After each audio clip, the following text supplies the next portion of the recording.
percentages of amounts. We're also going to be looking at 10% of an amount today.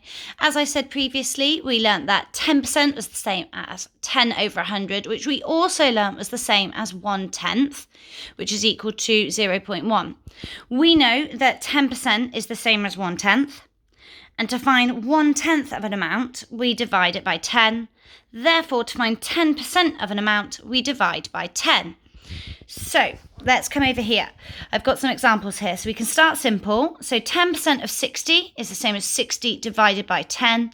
Now children should be able to work out how many tens are in 60. They can do this by counting in their tens until they get to 60, or they can choose to use their times table square, or they might know it in their heads. There are 6 tens in 60. And they can double check that by using the inverse. 6 times 10 is 60.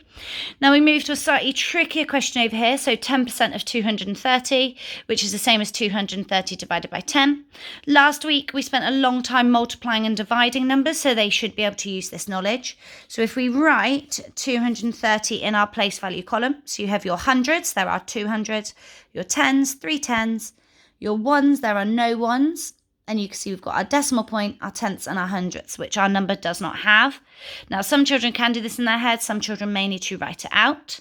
So to divide by 10, there is one placeholder in 10. Therefore, you move the number one place. And I can see here that the numbers, if they're getting smaller, they go to the right. If you're multiplying, they go to the left because they're getting bigger.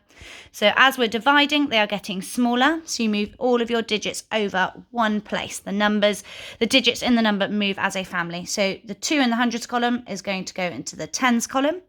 The 3 in the tens column is going to go in the ones column. Now, many children like to put in the 0 as well, so the whole digits move. So 230, 230.